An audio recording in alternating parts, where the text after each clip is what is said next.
Alors bienvenue et merci d'être venu à cette intervention sur l'usage des écrans et comment réguler l'usage. Alors pour me présenter rapidement, moi je suis Sophie Legrand, je suis infirmière de formation. J'ai été directrice de crèche pendant 4 ans et voilà. Et donc j'ai cofondé l'association Screenpeace il y a 5 ans pour parler dans les écoles du danger des écrans. Voilà. Et l'association est née avec le docteur Ducanda, que vous avez sûrement entendu ou vu à la télé ou à la radio, puisqu'elle est assez médiatisée sur le sujet.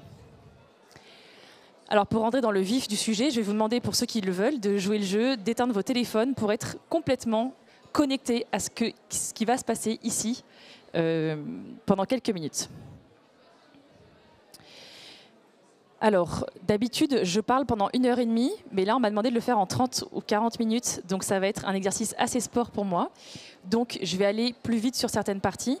Donc, on va parler, après une petite introduction, du développement et des besoins de l'enfant. Je vais aller rapidement sur les effets de la surexposition aux écrans. Ils sont très nombreux et d'habitude, c'est ma partie la plus longue. Mais on va surtout aller sur la conduite à tenir quand il y a une surexposition ou quand il n'y en a pas, mais comment réguler avant que ça devienne un problème. Et après, nous aurons un petit temps de questions-réponses si j'ai réussi à tenir le timing. Alors, très rapidement, l'arrivée du numérique, c'est quelque chose qu'on a subi, qui est venu dans nos foyers. Donc, il y a de plus en plus d'écrans dans les foyers. Quand je parle d'écran, c'est tout écran confondu. C'est télé, console, ordinateur, smartphone et compagnie. Notre discours n'est pas du tout anti-écran. On est dans une ère numérique, il va falloir faire avec. Ça fait partie de l'évolution de notre monde. Donc voilà, et puis il y a des effets tout à fait positifs. Là, j'ai mis juste pour illustrer une imagerie médicale pour dire qu'aujourd'hui, il y a des médecins qui peuvent opérer à distance des patients. Et ça marche très bien. Donc on est dans une prouesse technologique incroyable qui nous permet de très belles choses. Alors, quand je vous dis que ça s'est progressivement invité dans nos foyers, il y a quelques années, il y avait une télé pour toute la maison. Aujourd'hui, on compte à peu près 10,3 équipements numériques par foyer. Donc, la question que je vais vous poser, et auquel vous répondrez chez vous ce soir, c'est combien il y a de personnes chez vous qui vivent sous le même toit et combien il y a d'écrans en tout, pour faire un ratio. Voilà. Première question avec laquelle je vous laisse. Donc, quand on parle de l'évolution de l'homme, où va-t-on? Sachant que donc, le monde évolue très très vite, mais que l'enfant, lui, il reste le même.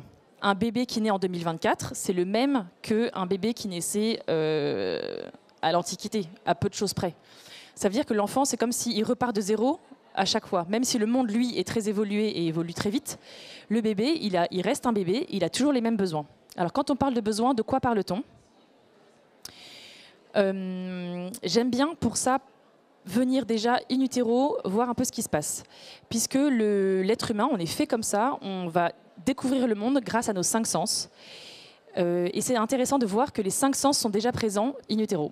Donc, il y a le toucher, qui apparaît très vite, 2-3 mois, le goût, l'odorat, 5-6 mois, l'ouïe et la vue.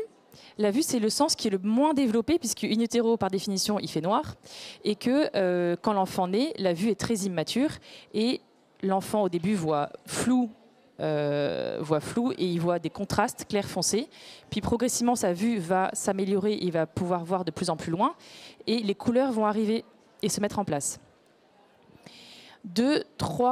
De 0 à 3 ans, ça c'est la période de la petite enfance. Généralement, l'enfant, il est soit à la maison, soit chez la nounou, soit à la crèche. C'est intéressant de voir que l'être humain est un mammifère qui est le plus immature. C'est le mammifère qui naît le plus immature. Et donc, il a particulièrement besoin de temps.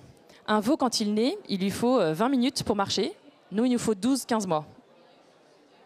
Pour être autonome, un veau, en 6 mois, c'est fait. Nous, il nous faut 18 24 ans pour certains. Voilà. Donc l'être humain, spécialement, a besoin de temps pour grandir et développer toutes ses capacités. En termes de besoins, il a besoin de sécurité affective, il a besoin de beaucoup dormir au début, de manger, de bouger, de découvrir, d'être avec. Son besoin de relation est vital.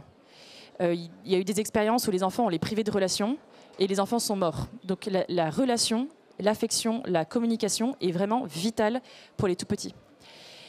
Et pendant ces 3 années, il va découvrir le monde grâce à ses 5 sens. Et pour ça, il a besoin d'explorer, de manipuler, de découvrir. De 3 à 6 ans, l'enfant, il a toujours besoin de dormir, mais un peu moins. Il a besoin d'attention. Il passe par une phase de logique.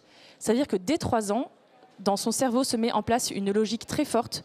Quand il pose la question pourquoi, c'est qu'il y a déjà, il cherche les causes, les conséquences, les effets.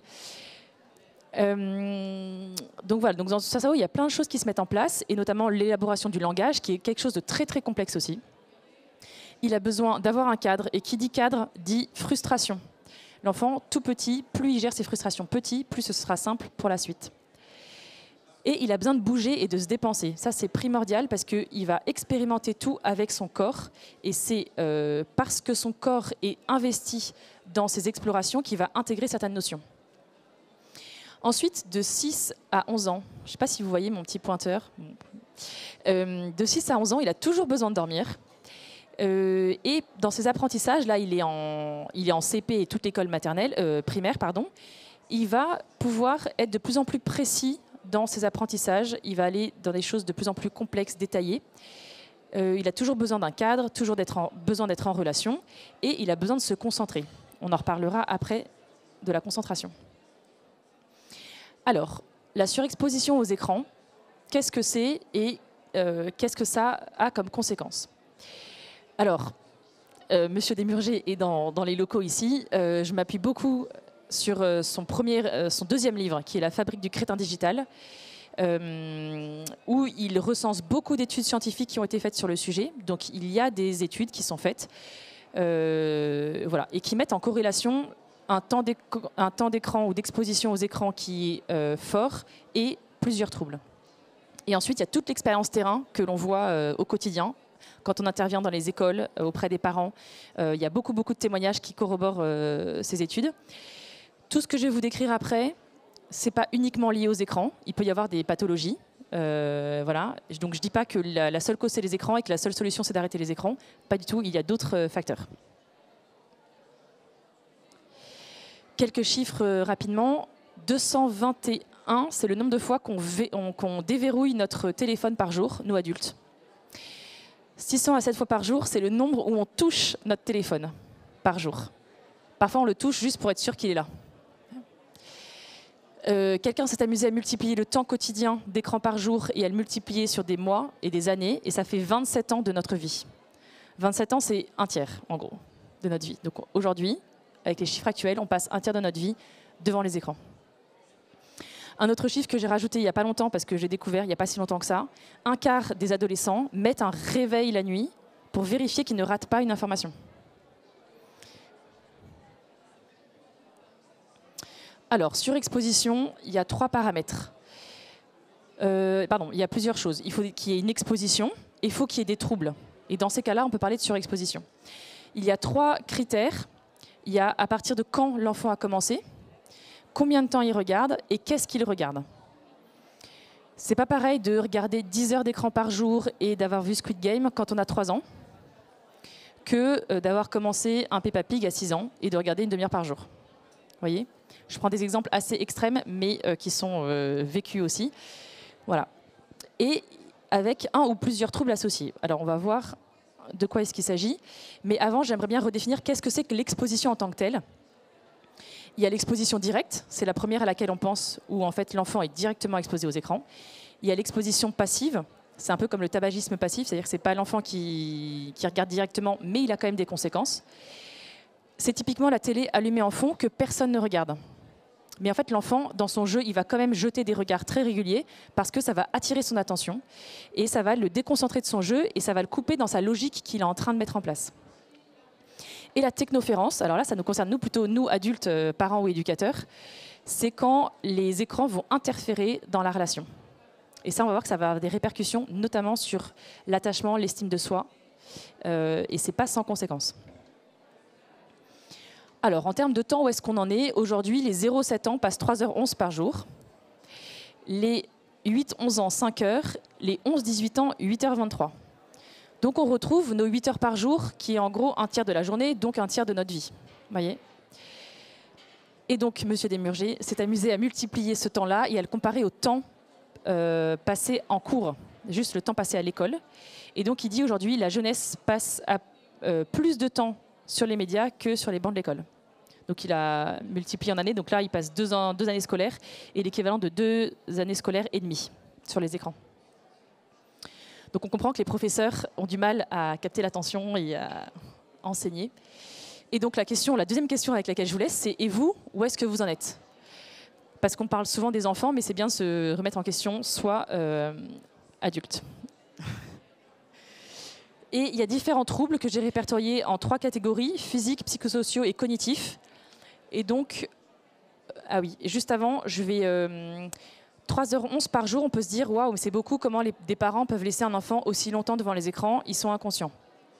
Alors déjà, ce n'est pas notre discours, parce qu'on n'est pas là pour juger ou culpabiliser les parents, mais surtout que 3h11, ça vient très très vite. Là, c'est pour vous montrer que 5 minutes le matin pendant le change, 20 minutes pendant que je fais du ménage, 10 minutes pendant les courses, pendant les transports, pendant la salle d'attente, cumulé, on arrive très vite à 2-3 heures. Et sauf que le parent se dit, mais moi, c'est maximum 20 minutes par jour. Mais c'est 20 minutes au maximum de suite. Voilà. Et cumulé, on arrive très vite à 3 heures.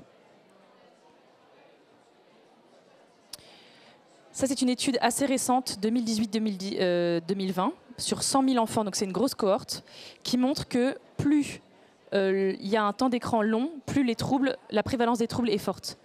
Donc là, c'est moins d'1 heure et là, c'est plus de 4 heures. Donc là, c'est les troubles du comportement, retard de développement, retard intellectuel, ça n'a pas trop d'impact, retard de langage, beaucoup, troubles des apprentissages, troubles du spectre autistique et troubles de l'attention. Alors là, les scores explosent. Ça, tous les professeurs sont comment dire, raccords là-dessus. Alors, troubles physiques, ils sont nombreux. J'ai tout synthétisé en une page. Le premier effet, ça va être sur le sommeil. Plusieurs choses. La lumière bleue va empêcher la sécrétion de la mélatonine. Et donc, si on regarde les écrans le soir, ça va retarder l'endormissement. Deuxième chose, en fonction du contenu de ce que l'enfant a regardé, si l'enfant regarde des choses qui ne sont pas adaptées à son âge, ça va venir le perturber dans son sommeil. Et il y a beaucoup d'enfants qui font des cauchemars. Quand on intervient en classe de CM2, la quasi-totalité font des cauchemars fréquents, avec des personnages de leurs dessins animés ou jeux vidéo ou de films qu'ils voient dans leur cauchemar. Donc une des premières règles, on en reparlera après, c'est d'arrêter les écrans pour les petits 2 heures avant de se coucher. Pour les adultes, 1 heure avant, c'est bien aussi. Après, au niveau de l'alimentation, on voit que ça va impacter le rapport à la nourriture dans le sens où les écrans vont déconnecter notre cerveau de ce qui se passe au niveau des sensations physiques. Alors ça se voit du coup au niveau de l'alimentation, mais ça se voit aussi par exemple au niveau de la propreté. Il y a une maman qui m'a dit récemment, mon enfant est propre, mais quand il est devant les écrans, ça lui arrive de faire sur lui, parce qu'il ne sent pas quand ça vient. Et donc, il y a des enfants qui n'ont plus faim, entre guillemets, quand ils sont devant les écrans, c'est-à-dire qu'ils ne sentent pas que leur estomac commence à avoir faim. Et en même temps, il y a une étude qui dit que, de manière globale, on a tendance à plus manger quand on est devant les écrans que si on ne l'était pas, en termes de quantité. Au niveau de la motricité globale, l'enfant, on a dit qu'il avait besoin de bouger, de grimper, d'escalader, de sauter, de courir. Un enfant qui est sur les écrans, il est exactement comme ça. Donc il est statique, il ne bouge pas. Et donc il ne développe pas sa capacité cardiaque, pulmonaire, respiratoire, ses muscles, son équilibre. Et du coup, pour les petits, ça peut donner des troubles au niveau de l'équilibre, justement. Des enfants qui tombent souvent, voilà, qui marchent sur la pointe des pieds aussi. Donc ça, ce sont des troubles au niveau de la motricité globale. Et en fait, si en plus on mange un peu plus que ce qu'il ne faudrait, et en plus, je ne l'ai pas dit, mais on a plutôt tendance à grignoter devant les écrans, on voit aussi qu'au niveau de la courbe de poids, enfin, les enfants ont tendance à... Il y a de plus en plus d'enfants qui sont en surpoids, petits, voire obèses. Et ça peut aussi entraîner des troubles hormonaux, de diabète, d'hypertension. Enfin, on a des adolescents qui ont déjà des problèmes, normalement, de personnes âgées, adolescents. Au niveau de la graphie, on voit aussi que les enfants ont plus de mal à tenir leur stylo parce que ils sont tellement habitués avec la palme à sweeper leurs écrans ou à juste faire comme ça avec le doigt, qu'ils ne développent pas tout ce qui est motricité fine avec l'appréhension du crayon, d'un feutre, de tout. Parce que la motricité fine s'acquiert en manipulant plein de choses, les gommettes, la pâte à modeler, un feutre, des ciseaux, enfin tout ça. Au niveau du dos, on voit que, ça dans le métro, moi je trouve ça ahurissant, la position surtout des jeunes ados qui ont le cou presque en angle droit, et donc ça développe au niveau des dorsales des troubles. Donc voilà. Ce qui est intéressant aussi au niveau de la vue, et ça va avec ça, c'est qu'avant la télé, elle était assez loin, on s'asseyait à quelques mètres de la télé et on regardait tous ensemble un film. Après, il y a eu l'ordinateur, où on travaille de plus en plus dessus, les écrans, la tablette, donc à portée de main, et bientôt il y aura le casque de réalité virtuelle, qui est déjà en train d'arriver. Ça veut dire que l'écran sera à quelques centimètres de notre rétine. Alors, ça provoque des troubles au niveau de la vue, notamment une explosion de myopie, ou des troubles d'accommodation qui peuvent se régler par de l'orthopsie. Voilà. Donc ça, je vous donnerai des petites astuces aussi pour combattre la myopie pour nous aussi adultes, parce que quand on travaille sur les écrans, comme c'est mon cas, quand on passe 8 heures à travailler devant un écran, on devient myope soi-même. Alors, les troubles psychosociaux. Je ne sais pas si vous avez déjà entendu parler de la figure d'attachement avec le porte-avions. C'est une médecin à Bordeaux, l'Institut de la parentalité, qui a imagé ce concept-là sur la théorie de l'attachement et le besoin que l'enfant a d'avoir un adulte référent qui puisse le sécuriser en tout temps. Et c'est hyper important pour que l'enfant puisse se construire et être bien et justement après explorer. Et donc c'est le porte-avions où l'avion peut aller explorer le monde parce qu'il sait qu'il pourra revenir sur le porte-avions. Et le porte-avions, donc c'est l'adulte, souvent le parent, mais ça peut être à la crèche, les personnes de la crèche, qui vont répondre à ses besoins de manière bienveillante. Et si la figure d'attachement n'est pas disponible, pas présente, ou la réponse est aléatoire, l'enfant, il n'est pas sûr qu'il peut compter sur ce porte-avions, sur ce repère, et donc ça va donner deux types de conséquences plus tard. Soit ça va devenir un enfant qui va devenir très indépendant, parce que je ne peux pas compter sur l'adulte, donc je vais me débrouiller tout seul. Ou alors des enfants qui vont faire beaucoup de bêtises pour attirer l'attention et pour qu'on s'occupe d'eux. Voilà. Et donc, comme on disait que les écrans peuvent interférer dans la relation, un parent qui n'est pas psychiquement disponible avec son enfant, l'enfant peut comprendre qu'il n'est pas digne d'intérêt, que je ne peux pas compter sur papa ou maman. Voilà.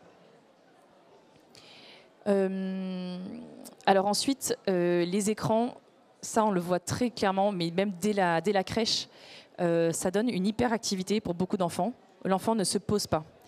Moi, je l'ai repéré comme ça à la crèche, les enfants qui n'arrivent pas à tenir une activité en place ou au moment du regroupement, qui font leur vie et qui déambulent dans d'autres espaces. Voilà. Majoritairement, ça donne de l'hyperactivité, mais ça peut aussi donner une hypoactivité. C'est-à-dire un enfant hyper timide, introverti, qui ne s'exprime pas du tout.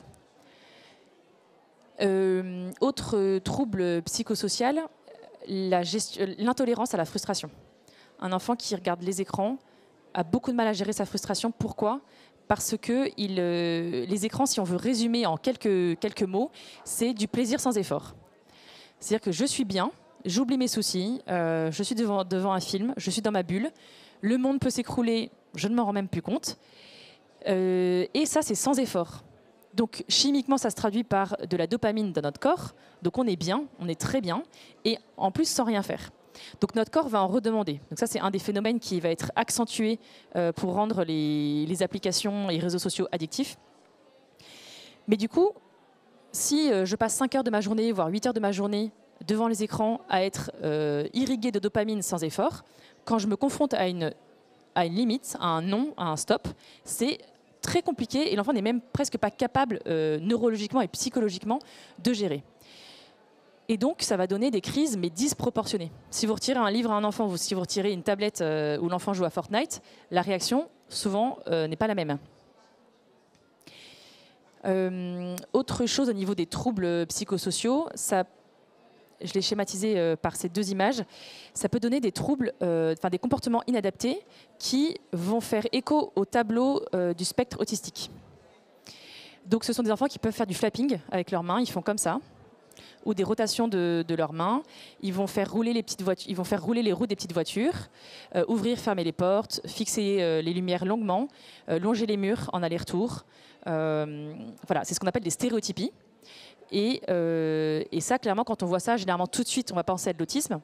Mais il faut savoir que les écrans peuvent donner ces mêmes effets.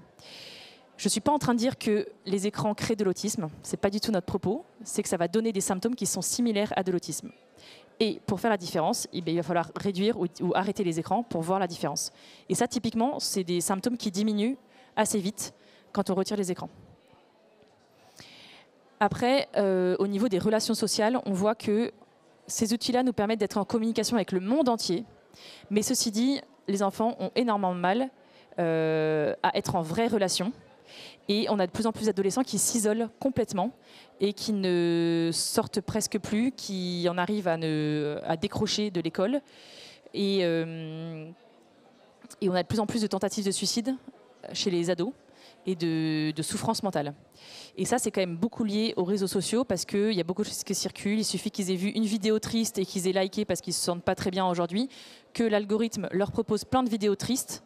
Et ça va jusqu'à des vidéos pour leur apprendre à se scarifier, pour leur apprendre à faire un nœud pour aller se pendre. Enfin, il faut quand même savoir que ça existe. Voilà, donc un adolescent sur 5 souffre de souffrance mentale, donc c'est énorme.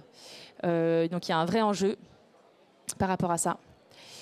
Et après, on a effectivement, si on pousse même plus loin, un phénomène d'addiction. Alors le mot peut paraître fort, mais en fait, on est vraiment dans de l'addiction. Il y a des enfants qui ne peuvent pas se passer de leurs écrans, qui ne savent pas jouer, qui ne savent pas s'occuper autrement qu'avec les écrans. Et pareil, ça nous pose la question aussi de nous, où est-ce qu'on en est par rapport à ça? Est-ce que c'est la première chose qu'on fait le matin? Est-ce que c'est la dernière chose qu'on fait le soir? Si on n'a plus de batterie, comment est-ce qu'on se sent? Si on a oublié notre téléphone, est-ce qu'on revient chez nous le chercher ou est-ce qu'on peut vivre quelques heures sans? Voilà, c'est intéressant de se poser ces questions qui sont très pratiques et qui peuvent se transposer sur d'autres addictions. Alors ça, je vais passer, parce que, et ça aussi, je vous la montrerai après si vous voulez. Au niveau des troubles cognitifs, ça c'est hyper important. Le cerveau de l'enfant, quand il naît, il y a des milliards de neurones qui sont présents. Et chaque expérience que l'enfant va faire, ça va créer des connexions entre les neurones qu'on appelle des synapses. Et donc chaque expérience sensorielle que l'enfant va faire va créer des synapses. Plus l'enfant va répéter la même expérience, plus la synapse va être forte et solide. Et c'est comme ça que les choses s'intègrent dans le cerveau. Mais vers 18 mois, le cerveau est prévu pour faire un petit tri synaptique et détruire les connexions qui ne servent pas. Et donc vers 18 mois, parfois on a des enfants qui régressent, qui développaient une compétence, mais qui la perdent parce qu'ils ne l'ont pas fait assez souvent. Il faut savoir qu'il y a une grosse activité neuronale, une plasticité cérébrale entre 0 et 5 ans, et il y en a une autre entre 10 et 13 ans, au moment de l'adolescence. Tout ça pour vous dire que c'est très important que l'enfant manipule, explore avec ses 5 sens, parce que c'est comme ça qu'il va créer des connexions dans son cerveau.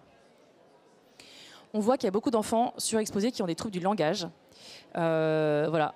Les files d'attente chez les orthophonistes s'allongent à 1 an, voire 2 ans, parce qu'il y a tellement d'enfants qui ont des problèmes de langage, et ça, c'est notamment lié aux écrans.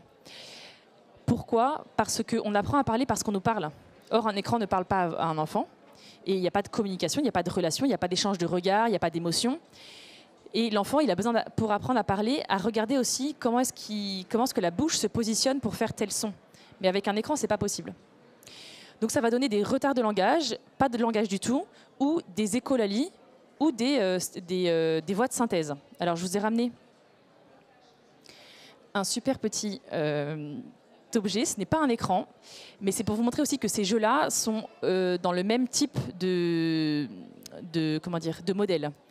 C'est-à-dire que l'enfant, il va... Je ne sais pas comment faire avec mes deux. Il va appuyer. Ouais, vous n'entendez rien. Ça fait bleu, triangle, voilà, avec ces voix-là. Donc ça, c'est ce qu'on appelle des voix de synthèse. L'enfant, comme on est fait pour apprendre en répétant et en imitant. S'il entend bleu, triangle, comme ça, il y a des enfants qui parlent comme ça. C'est ce qu'on appelle des voix de synthèse. Et surtout, ça conditionne l'enfant à j'appuie, je répète. J'appuie, je répète. Et donc, c'est trompeur puisque le parent va voir que son enfant sait compter jusqu'à 4. Il sait compter jusqu'à 10 grâce à la tablette éducative qu'on lui a achetée pour Noël. Donc, le parent est même fier de son enfant qui sait des choses. Sauf que l'enfant, il est conditionné pour répéter. Et donc, si on lui dit est-ce que tu veux du chocolat, il va dire chocolat. Donc, on va se dire il veut du chocolat, il a très bien compris. Mais si je lui dis est-ce que tu vas aller dehors, il va dire dehors parce qu'il va répéter la dernière chose qu'il a entendue. C'est ce qu'on appelle de l'écholalie. Voilà. Donc, si vous voulez qu'un enfant apprenne à parler, il faut lui parler. Il faut qu'il y ait une relation. Ensuite, là, je vous ai schématisé une pomme. Et donc, pour vous montrer que l'enfant, il peut apprendre des choses sur les écrans. Et donc, il peut apprendre, par exemple, les légumes, les fruits sur les écrans. Sauf que son cerveau va intégrer que ce rond rouge, c'est une pomme. Sauf qu'une pomme, dans la vraie vie, c'est beaucoup plus que ça. Alors, je vous ai ramené une pomme rouge. Une pomme, c'est rond, c'est lisse, là, c'est froid. Si je sens, ça a une odeur. Si je la lâche, ça va tomber. Je peux la faire rouler. Si j'appuie, mon pouce ne s'enfonce pas. Si je croque, ça va faire un bruit. Il va y avoir du jus, c'est sucré, amer, acide. Tout ça, c'est mes 5 sens qui vont me donner toutes ces informations-là. Donc, pour que l'enfant découvre ce que c'est qu'une pomme, il faut qu'il en manipule, il faut qu'il la goûte, il faut qu'il la mette à la bouche, il faut qu'il l'écrase, il faut qu'il explore avec ses 5 sens les éléments pour intégrer ce que c'est qu'une pomme. Et ensuite, au niveau de la concentration, ça, il y a un gros effet parce que les écrans vont stimuler l'attention réflexe qui est très bonne, qui nous permet d'échapper au danger. Par exemple, quand je conduis, j'ai besoin de cette attention-là pour capter tout ce qu'il y a autour de moi et réagir en fonction. Sauf que l'attention dont on a besoin à l'école, c'est ce qu'on appelle la concentration, c'est exactement l'effet inverse. Il faut que je fasse abstraction de tout ce qu'il y a autour de moi pour me concentrer sur une seule chose. Et donc un enfant qui passe 5 heures par jour devant les écrans, son attention réflexe va être sollicitée en permanence et il ne va pas stimuler son attention, volontaire qui nécessite des efforts, qui se construit et qui demande des efforts. Or, on a dit que les écrans, c'était du plaisir sans effort. Donc se concentrer, ça va devenir aussi un énorme effort pour les enfants et ça va parfois être trop dur. Donc voilà un peu toutes les conséquences que ça peut avoir. Et encore, c'est pour vous brosser un tableau assez général. Juste un tout petit laïus sur les contenus. Les contenus, il y a des contenus qui ne sont pas du tout adaptés et pourtant les enfants les regardent. Quand on intervient en CM1, CM2, donc les enfants, ils ont 9-10 ans. Pour certains, enfin pour plus de la moitié, ils jouent à GTA, qui est un jeu interdit aux moins de 18 ans. GTA, c'est un jeu où on peut tuer, violer, torturer. Voilà. Donc, il y a des jeux qui ne sont pas adaptés. Il y a des signalétiques qui sont faites pour la télé et pour les jeux vidéo, qu'on appelle PEGI. PEGI 3, PEGI 7, PEGI 13. Il y a des gens qui sont payés pour ça, pour savoir à quel âge attribuer tel ou tel jeu vidéo ou film. Donc, c'est important de les respecter. Le cyberharcèlement, on en parle de plus en plus dans les écoles. Le harcèlement a toujours existé, mais le cyberharcèlement fait que le harcèlement continue, même quand on n'est plus à l'école, et ça continue le soir, la nuit. Et donc c'est très problématique et ça engendre souvent des troubles au niveau de la santé mentale, de l'isolement, du bien-être psychique. La pornographie, de plus en plus de jeunes sont confrontés à la pornographie et parfois en deviennent complètement accros. Et ça, c'est de plus en plus tôt. Et la pédocriminalité, c'est un vrai sujet il faut déjà savoir que les photos d'enfants sur la toile sont récupérées par les pédocriminels pour en faire leur commerce. Donc, limitez les photos de vos enfants sur la toile. Et ça peut surtout se traduire dans la vraie vie. C'est-à-dire un compte Instagram, on a l'impression que c'est virtuel et qu'il n'y a personne derrière. En fait, il peut très bien y avoir un monsieur de 60 ans qui va attendre votre enfant à la sortie de l'école. Donc parfois, ça se traduit dans la vraie vie. Si vous voulez être un peu plus au fait de tout ce qui est sur les contenus, je vous invite fortement à regarder ce reportage, ce documentaire, qui s'appelle Emprise numérique, 5 femmes contre le Big Five. Et c'est glaçant, mais je pense que c'est important d'en être conscient. Voilà, c'est 5 mamans, avec l'aide d'une avocate, qui sont allées attaquer en justice les 5 plus gros représentants des réseaux sociaux, Meta, TikTok et compagnie. Voilà, je vous invite fortement à le regarder. Donc je suis contente, après cette description, de vous présenter le 4e singe. C'est la somme des 3 premiers. Il ne voit personne, n'entend personne et ne parle à personne. Mais est-ce que c'est ce que nous voulons pour nos enfants? Pas vraiment. Donc, en cas de surexposition aux écrans, pour les moins de 6 ans, on va faire un sevrage net. On ne va pas diminuer progressivement. On va arrêter du jour au lendemain les écrans. Souvent, les parents se souviennent de cette date-là parce que ça a été un tournant dans leur vie. On arrête tous les écrans, on arrête aussi les jeux lumineux ou sonores comme cela. Et depuis le confinement, on se rend compte que le sevrage est plus long et que c'est compliqué. Et du coup, on va même demander aux parents de retirer les jeux qui ont des logos et des marques. Par exemple, la trousse pas de patrouille, on l'enlève. Le sac à dos Mickey, on l'enlève. Surtout si l'enfant regardait que du Mickey, par exemple. Parce que ça veut dire que tout ce qui va lui rappeler cet univers-là peut le remettre dans sa bulle et l'enfermer dans sa bulle. Quand on fait un sevrage, le mot est fort, mais en fait, quand on en arrive là, c'est souvent qu'il y a une addiction et que l'enfant était vraiment accro et n'arrivait pas à s'en passer. Il y a très souvent une recrudescence des symptômes. C'est-à-dire que les crises vont être pires, l'enfant va pas répondre à son prénom, donc ça va être pire. Mais ça va se calmer et progressivement, les symptômes vont diminuer, voire complètement s'arrêter. Et donc, si on retire les écrans, qu'est-ce qu'on fait à la place? Pour les petits, on va vraiment recommander de sortir, jouer et parler. Sortir parce que dehors, c'est la meilleure série télévisée du monde. Il se passe tellement de choses, c'est un vrai feuilleton. Jouer parce que l'enfant, il apprend en jouant, en manipulant. Il a besoin de manipuler avec ses 5 sens, on l'a vu avec l'histoire de la pomme, et de parler, ça c'est pour la relation, pour le développement du langage, voilà, ça c'est très important. Alors, qui peut agir? Bien sûr les parents, et c'est très important si on rentre dans une démarche de sevrage, que l'entourage soit prévenu. Ça veut dire que si vous arrêtez les écrans à la maison, mais que chez les grands-parents, il y a les écrans, bah, il n'y a pas de sevrage, voyez. Et c'est important aussi de communiquer à l'école. L'école aussi, où le mode de garde a un rôle à jouer, d'une part pour détecter les symptômes et pour accompagner les parents, les soutenir, parce que c'est vraiment difficile pour des parents d'accepter que leur enfant ne va pas bien et que c'est peut-être lié aux écrans. Et c'est difficile, donc il faut vraiment les soutenir. Voilà. Nous, après, on propose pour des familles qui en ont vraiment besoin des accompagnements aussi dans l'association. Et donc la partie qui nous intéresse le plus, c'est de savoir comment est-ce qu'on peut réguler les âges des écrans au quotidien. Alors, la première chose, c'est de répondre aux besoins des enfants. On en a parlé au tout début, mais j'aime bien revenir dessus. Ça, c'est ma formation d'infirmière et de directrice de crèche qui me fait partir de ce point-là. C'est de quoi mon enfant a-t-il besoin? Donc, on a vu au tout début, il a besoin de dormir, bouger, apprendre, être avec, se nourrir. Et ben donc, la question que j'invite, enfin, les questions que je laisse aux parents, c'est combien de temps votre enfant dort? Combien de temps il fait du sport? Comment est-ce qu'il mange? Est-ce que vous connaissez ses amis? Et est-ce que vous passez du temps avec votre enfant? Tout ça, c'est des questions pour essayer de voir si les besoins de notre enfant sont comblés. Le cercle amical, je vais en reparler tout à l'heure, mais c'est très important de connaître les amis de nos enfants. Avant, il y avait le téléphone fixe. Donc en fait, quand le copain de notre fille appelait, eh ben, on savait. On était au courant et puis il y avait une supervision, pas de contrôle, mais en tout cas, l'adulte savait. Là, aujourd'hui, comme ça se passe de téléphone directement à téléphone entre jeunes, les parents sont court-circuités. Or, les parents sont responsables de leurs enfants et responsables légaux jusqu'à 18 ans. Donc les parents ont un droit de regard et ont le droit de savoir.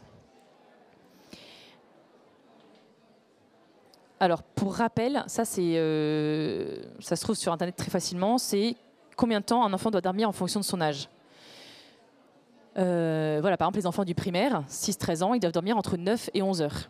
Et donc, dans ces cas-là, très concrètement, je dis aux parents à quelle heure ils doivent se lever pour aller à l'école, Donc, il doit se coucher à telle heure. Et donc, il doit arrêter les écrans 2 heures avant. Voilà. Ça permet de cadrer dans le temps de manière très simple. Et nous, adultes, on a toujours besoin aussi de dormir, 7-8 heures. Voilà. Je le dis parce que les adolescents, ils sont en moyenne en manque de sommeil d'1h30 par jour. Ce qui fait une nuit blanche par semaine. Ce qui est énorme et ce qui fait qu'à l'école, ils ont du mal à se concentrer. Donc les notes ne sont pas forcément là. Au niveau de l'humeur et tout ça, il y a beaucoup de choses qui peuvent se jouer avec le sommeil. Ensuite, en termes de recommandations.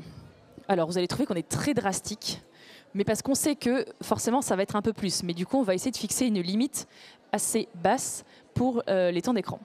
Donc, ce qu'on recommande, c'est avant 3 ans, pas d'écran du tout, parce que clairement, ça nuit vraiment au développement de l'enfant. Pour les 3-6 ans, on va essayer de limiter au maximum. Et s'il y a des temps d'écran, on va dire au maximum une demi-heure le samedi, une demi-heure le dimanche. Et entre 6 et 10 ans, on va préconiser 1 heure maximum le samedi et 1 heure maximum le dimanche. Pareil, ce n'est pas obligatoire. On n'est pas obligé de systématiser le temps d'écran. Alors, je vous ai dit 0-3 ans, pas d'écran, mais en fait, pour de vrai, nous, on va même pousser jusqu'à 0-6 ans. Pourquoi? Parce que 2 raisons. La première, c'est qu'il y a une étude qui dit jusqu'à au-delà de 15 minutes par jour pour les moins de 6 ans, c'est délétère pour l'enfant. Mais 15 minutes, c'est très rapide. C'est même pas un dessin animé. Donc, on préfère dire pas d'écran. Et 6 ans, c'est l'entrée en CP. Et pour apprendre à lire, compter et écrire, c'est très complexe. L'enfant, il faut qu'il ait acquis beaucoup de compétences et de connaissances et qu'il les ait expérimentées, toujours en 3D, dans la vraie vie et avec son corps. Donc, tout le temps qu'il passe devant les écrans, c'est comme si c'était du temps volé sur ces expérimentations. Donc voilà, donc on préconise quoi à la place? La vie en 3D, la vie réelle, dans la relation. Et encore une fois, je vous le rappelle, l'être humain a spécialement besoin de temps pour se développer. Donc laissons-lui le temps de faire ses explorations. De 6 à 12 ans, donc on a dit 1 heure le samedi et le dimanche. Donc quand il y a un temps d'écran, qu'est-ce qu'on fait? Il faut que ce soit accompagné, il faut que le contenu soit connu de l'adulte et que ce soit cadré dans le temps. Pourquoi 1 heure? Parce qu'au-delà d'1 heure, c'est délétère pour l'enfant. Alors, moi, j'accompagne des adolescents. Il y en a qui me disent « Mon enfant, il fait 4 heures de jeux vidéo le samedi, je ne sais pas quoi faire. » Déjà, qu'il fasse une pause. Comme conduire, au bout de 2 heures, on fait une pause. Au bout de 2 heures de jeux vidéo, on fait une pause pour se reconnecter à la vie. Peut-être que j'ai envie d'aller aux toilettes, peut-être que j'ai faim. Voilà. Parce que l'enfant, quand il est absorbé dans son jeu vidéo, il n'est plus connecté à ce qui se passe dans son corps. Alors ensuite, ça c'est une règle qui permet assez simple, avec juste 4 consignes, 4 pas. C'est une psychologue avec qui on travaille qui a mis ça en place. Voilà, donc pas d'écran le matin, parce que ça gêne la concentration et ça va stimuler l'attention réflexe. Or, pour aller à l'école, il faut qu'il se concentre. Pas pendant les repas pour être connecté à ce qui se passe dans son corps et parce que c'est un temps où on échange et on est en relation. Ensuite, pas avant de se coucher, on l'a vu plusieurs fois, on arrête 2 heures avant l'heure du coucher. Et pas dans la chambre de l'enfant, pour 2 raisons. La première, c'est que c'est important que vous sachiez ce que l'enfant regarde. Et la deuxième, c'est que si votre enfant vous dit « mais c'est bon maman, je gère » et je vais juste regarder 5 minutes TikTok, en fait, c'est pas qu'il veut pas, c'est que tout est fait pour qu'il passe du temps. Et donc ces 5 minutes vont se transformer en 1 heure, voire 1h30, 2 heures. Même moi, sur Facebook, je me fais avoir alors que je connais le sujet. C'est pour dire qu'un enfant, il n'est pas forcément capable de se gérer face à une industrie numérique qui fait tout pour qu'on passe du temps dessus.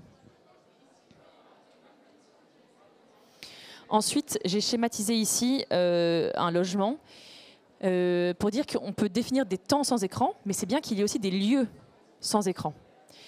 Donc, si on décide qu'il n'y ait pas d'écran dans la cuisine parce que pendant qu'on mange, il n'y a pas d'écran, donc il n'y a pas d'écran dans la cuisine.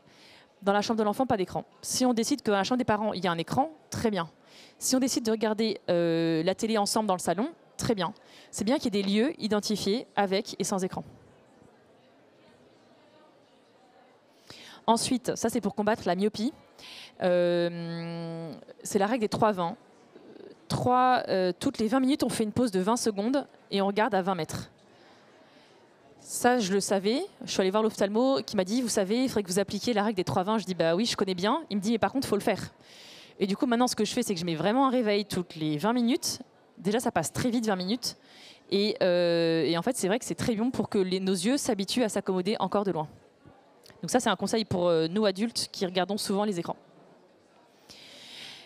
Alors, les parents, dans l'idéal, ce n'est pas toujours le cas, mais réussir à se mettre d'accord sur les règles qu'on va donner à la maison. Ensuite, quand vous êtes avec votre enfant, soyez vraiment avec votre enfant, le téléphone au loin, en mode avion, pour que vous soyez psychiquement présent avec lui. Ensuite, définir un cadre ensemble, c'est-à-dire quand est-ce qu'il a le droit aux écrans, quand est-ce qu'il n'a pas le droit, qu'est-ce qu'il regarde, quel contrôle parental on met, et surtout montrer l'exemple. Parce que c'est sûr que si un enfant voit ses parents sur les écrans, il va vouloir faire pareil. Ensuite, communiquer. Ce qu'on recommande, c'est de mettre en place une charte familiale qui soit expliquée aux enfants. Ce qu'on va recommander, c'est le portable en 6e. C'est la grande question. Je suis intervenue il y a 2 jours dans une école de CM2. La question, c'est pourquoi est-ce que vous voulez donner un téléphone? Est-ce que c'est pour vous rassurer, vous, parents? Est-ce qu'il y a un vrai danger dans ces transports? Voilà. À qui ça va profiter et à quoi ça va servir? On ne recommande pas de smartphone connecté avec Internet avant 15 ans et pas de réseaux sociaux avant 15 ans. C'est même pas nous qui le recommandons, c'est la commission de M. Macron qui est sortie en avril 2024 qui dit pas de réseaux sociaux avant 15 ans ni de smartphone. Après, c'est pas forcément facile de s'affirmer quand on est le seul de sa classe à ne pas avoir de téléphone. Ça, c'est une vraie question. Alors pour ça, j'invite de plus en plus les parents à se réunir entre eux, à en parler, parce qu'il y a plus d'un parent qui ne voudrait pas donner son téléphone, mais qui, par la pression de leur enfant, en donne un. Alors que si les parents se mettent d'accord, ça peut donner une décision un peu collégiale qui peut avoir du poids. Et peut-être que votre enfant, ce sera celui qui n'a pas de téléphone, mais peut-être que ce sera celui qui aura la plus grande culture générale. C'est ce qu'on m'a dit ce matin. Ou peut-être que ce sera celui qui dessinera super bien parce qu'il prend du temps pour dessiner. Voilà, il peut se définir autrement que parce qu'il a un téléphone ou pas. Et confiance versus maturité, c'est quand votre enfant vous dit « mais fais-moi confiance, je sais me gérer », ce n'est pas une question de confiance, c'est qu'il n'a pas la maturité neurologique, cérébrale, pour se gérer face à autant d'attractivité. Et en fonction de tout ce qu'on sait sur les écrans, après, je pense que c'est aux parents de peser le pour et les contre. Est-ce que je prends le risque de lui donner un smartphone illimité en 6e pour qu'il ne soit pas exclu ou isolé de ses copains, mais avec tous les risques que ça engendre? Voilà, c'est poser le pour et le contre. Et après, les parents choisissent. Pour les temps sans écran, qu'est-ce qu'on fait? Il y a des milliards de manières pour s'occuper autrement. Et les enfants, quand on leur pose la question, ils ont plein d'idées. Proposer des activités extrascolaires, développer une passion ou un talent. Ce qui peut être vraiment bien aussi, c'est de prendre des temps en famille où personne n'a son écran. C'est-à-dire une soirée, par exemple, une fois par semaine, où parents et enfants sont sans écran et on fait un jeu de société, on cuisine ensemble, voilà. Vivre des temps déconnectés. Et favoriser les temps d'échange avec vos enfants. Ensuite, les temps avec écran, et donc là, c'est là où il faut border. Donc, on a parlé des 4 pas. Il y a des moments où c'est bien qu'il n'y ait pas d'écran. Ce qui peut être très bien, c'est de mettre un timer. On décide ensemble d'un temps, par exemple une demi-heure, parce que c'est samedi. Et quand le timer sonne, par contre, on arrête. Et si l'enfant ne respecte pas, la prochaine fois, il n'a pas de temps d'écran, par exemple. Voyez, des règles assez strictes et qu'il faut tenir. Respecter les signalétiques des films et des jeux vidéo. Être au courant de ce que l'enfant regarde pour aussi pouvoir en échanger avec lui. Voilà, la responsabilité légale est passée en juillet 2023 à 15 ans. Donc vous êtes responsable en tant que parent de ce que votre enfant fait, divulgue, partage sur les réseaux sociaux. Donc c'est quand même important que vous sachiez ce qui se passe. Et ensuite, quel téléphone? Alors les alternatives, il y en a plusieurs. Il y a le 9 touches, mais qui fait un peu ringard et qui fait que l'enfant peut se sentir exclu juste parce que quand il sort son téléphone, il a un téléphone, le vieux téléphone de papa à 9 touches. Il faut savoir qu'il y a The Phone qui vient de sortir un téléphone qui a l'aspect d'un smartphone, mais qui dessus, il y a juste de quoi appeler, SMS et WhatsApp ou même pas. Enfin voilà, c'est très très très limité. Et je trouve que c'est quand même une bonne alternative. Décentraliser les fonctionnalités d'un téléphone. Pour que ça ne devienne pas un réflexe, je vous conseille d'acheter des réveils, des montres, ce dont l'enfant a besoin pour éviter que ce soit le premier réflexe dès le matin parce que c'est le réveil et du coup il le prend et en fait il va rester une demi-heure dans son lit parce qu'il va regarder TikTok. Donc ça, voilà, très simplement, acheter montre, réveil, agenda, pour décentraliser toutes les fonctionnalités d'un téléphone. Ça, c'est différents contrôles parentaux qui existent. Ce n'est pas du tout exhaustif. Il y en a qui sont payants, qui sont gratuits. On remarque que ceux qui sont payants sont plus sécures et que les enfants ont plus de mal à les déjouer. Voilà. Si vous voulez, à notre stand, j'ai le petit livre. Vous pourrez prendre aussi la photo si vous voulez. Mettre en noir et blanc, c'est beaucoup moins attractif. Vous pouvez installer des filtres de lumière bleue. Moi, j'utilise le Flux, qui est pas mal.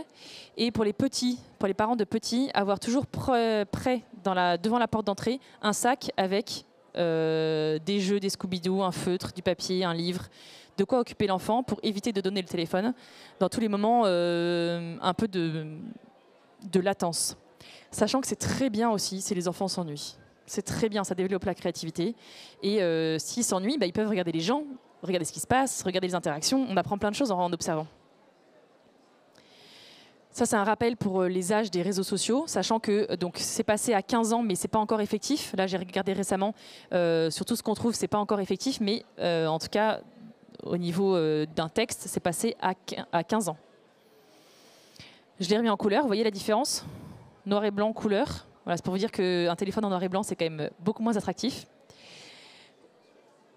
Ça, c'est un rappel visuel. Pareil, on l'a aussi au stand si vous voulez passer pour le prendre en photo sur quel type d'écran, à partir de quel âge et dans quelle mesure on va laisser progressivement l'autonomie de l'enfant. Et bibliographie, si vous voulez. Et j'ai fini. Je vous remercie pour votre attention. Et si vous avez des questions, n'hésitez pas. Oui. Alors la question, c'est qu'est-ce qu'on pense des livres scolaires qui sont numérisés finalement? Alors, c'est toujours un peu un débat et c'est compliqué parce que je pense qu'il y a une volonté de l'école de numériser progressivement toute l'école. Je ne suis pas sûre que ça favorise l'apprentissage, au contraire. Et d'ailleurs, l'exemple le plus probant, c'est la Suède qui, en amont, avait numérisé toute l'école. Il n'y avait plus aucun bouquin scolaire et qui en reviennent parce qu'ils se rendent compte que les enfants ne sont pas concentrés et il n'y a pas de plus-value. Et au contraire, l'enfant apprend moins bien. Donc moi, personnellement, je préfère le papier, l'objet physique. En fait, on est des êtres matériels et on a besoin de matérialité dans notre apprentissage. Voilà. Oui. Oui, la question c'est, avant 6 ans, le sevrage, on a compris qu'on arrêtait tous les écrans. Après 6 ans, on ne va pas faire un sevrage radical parce que ce serait utopique de prolonger l'enfant dans un monde sans écran alors que le monde autour de lui est hyper connecté. Donc ça va être, le but, ça va être de réduire un niveau d'heure qui soit acceptable et qui fait qu'il a moins de troubles. Et ça, on le voit très clairement. Il y a une maman qui me disait, non, une directrice de crèche tout à l'heure qui me disait, n'importe quoi, une directrice d'école qui me disait qu'en décembre, elle a fait une intervention où tous les parents sont venus. Pendant un mois, du coup, ça fait un mois là, plus d'un mois, un mois et demi, qu'elle voit déjà les effets des enfants qui se concentrent mieux, alors qu'ils n'ont pas arrêté les écrans. Ils ont juste réduit. Donc, en réduisant, normalement, ça favorise... voilà, l'enfant récupère ses compétences de concentration, de mémorisation. Voilà. Donc, on va juste réduire. Mais du coup, avec des taux horaires, je sais pas, à une heure par jour, par exemple. Mais le problème, c'est qu'il ne faut pas systématiser, parce que si c'est tous les jours, ça devient comme un alcoolique qui a sa dose tous les jours. Donc, ce qu'on préconise, c'est quand même de favoriser les écrans les jours où il n'y a pas école. Et voilà, et que ce ne soit pas non plus systématique. Alors la télévision, la différence entre la télévision et jeux vidéo et smartphone. Oui, parce que la télévision, je ne peux pas l'emporter sur moi dans la rue. Le problème du smartphone, c'est que je l'ai tout le temps avec moi et donc je peux en permanence avoir accès à tout, n'importe où. La télévision, c'est quand même moins gênant, entre guillemets, parce que généralement, en plus, on voit ce que l'enfant regarde. Je ne sais pas généralement, l'enfant n'est pas non plus tout seul et on est plus loin. Donc pour tous ces paramètres-là, c'est mieux. Et souvent, en plus, il y a un programme. C'est-à-dire qu'il y a un début, il y a une fin. Et donc, le problème du smartphone, c'est que je peux regarder une série, je peux m'enfiler, je ne sais pas combien d'épisodes de série de suite. Vous voyez. Maintenant, on va finir en beauté. Voilà, je vous laisse la parole. Bonjour à tous. Vous parliez... Ah oui, pardon, je ne suis pas aussi expert. Alors, merci beaucoup de votre intervention.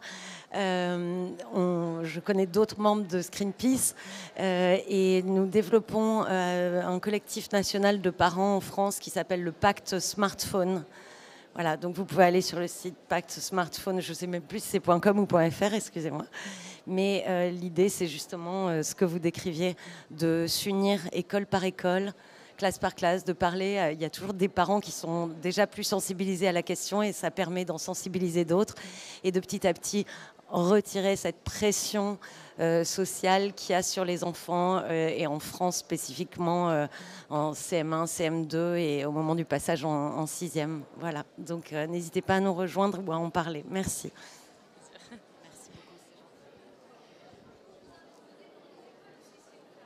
Oui, alors on intervient, donc l'association Screenpeace, on intervient dans les écoles, on donne des conférences pour les parents, des groupes de parole aussi, en plus petit nombre. On fait des ateliers pour les enfants directement, donc là c'est très ludique. Et voilà, on fait de la formation aussi pour les professionnels et dans certains cas, quand les familles nous demandent, parce qu'il y a une problématique spécifique, on va accompagner cette famille-là de manière individuelle. Et voilà. Un grand merci pour votre temps. Puisque le temps est précieux. Merci.